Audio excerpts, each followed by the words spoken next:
I found a subject that I really responded to, and it's my subject at the moment. There have been painters who've tackled this subject before, Edward Hopper and people like that, but as far as I know, there's nobody actually doing it at this particular time.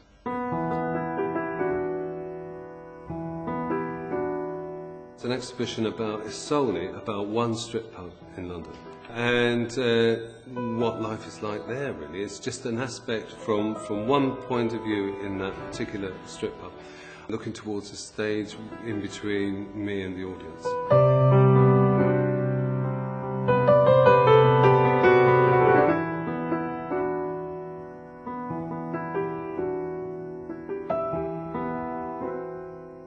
This subject has been the most creative subject that I've done, and it's big enough to carry large pictures. 10 years ago I started this.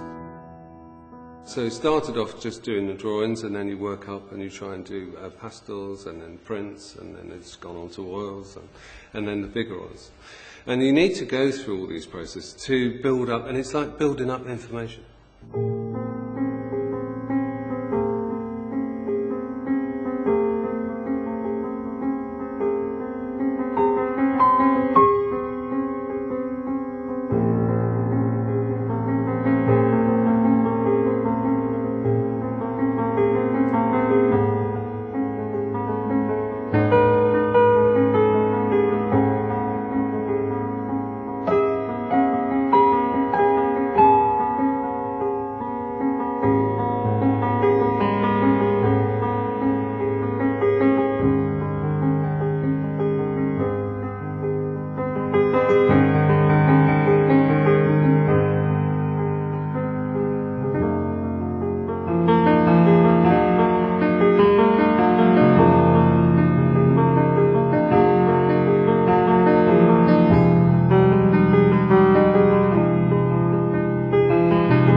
When I first started this subject, one of the things was the bottoms.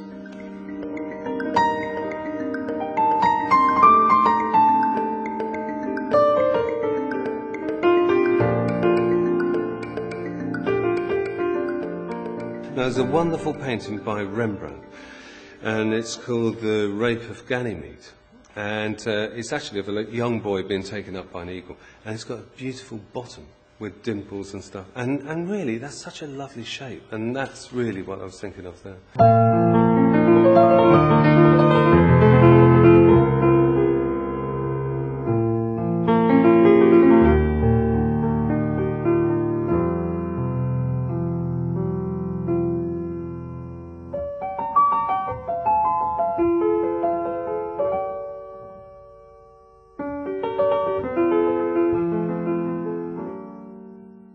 Now, a lot of the pictures, as you see around here, are often back views.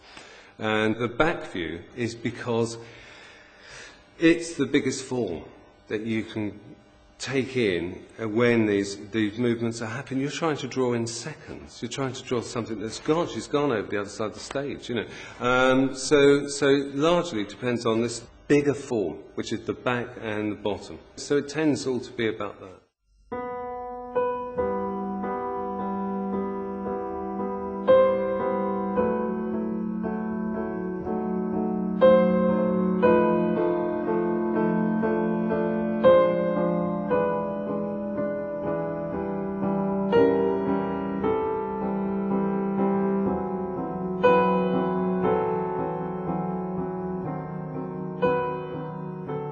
exhibition, you can see the tiny little sketchbooks. The reason I've chosen that is so I don't draw attention to myself. If I was drawing on a big sketchbook, you know, everyone would sort of be, hey.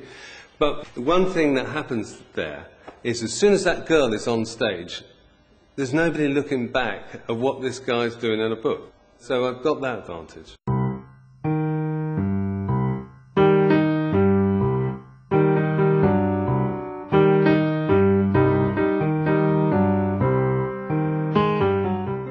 When the dancers are coming on, they're dancing for about 4 minutes. The lights are changing colour. You know, what you're trying to do is remember these little movements. And I'm not trying to do it just from memory, but I am trying to do it from little tiny drawings. I'm trying to follow these things.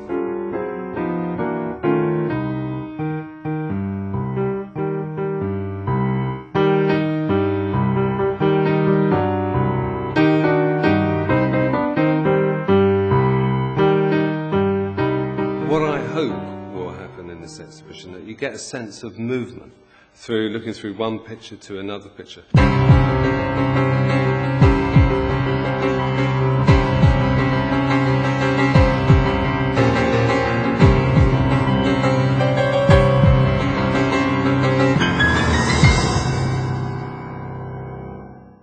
Painting and drawing and the prints, basically it's a translation.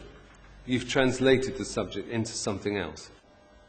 And so what you hope to do is you hope to, in that painting, convey something of light and, you know, atmosphere. That's the role of an artist, is just to observe. I'm not a moralizer, I'm not anything else. You know, I'm an observer.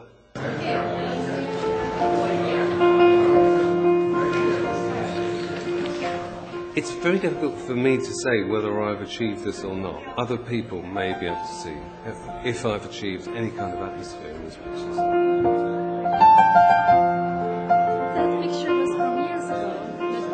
No, it's the lady that you saw, wasn't it, from ages ago? Yeah, and it was a girl called Emerald. I think I'm painting for myself. You can't think of the end result. And in fact, there's a very good phrase by Van Gogh that said, don't think of the harvest, only of proper sowing. And really, yeah, just think of that. Just think of the beginning. Obviously, it'd give me a thrill, people coming in and saying, yeah, that's fantastic, or not. We like it. Yeah, I like it. That red might be reflecting off your cheeks. It's not like when you're performing as a musician and you go out and you have to have an audience. It's a very different thing with painting. You don't have that audience. You work away, you work on your own. But this is the chance to show your work and in context to itself. You know, so you've got the drawings, you've got sketchbooks, you've got the whole range of everything I've done on this subject, and that is fantastic to have that opportunity, really.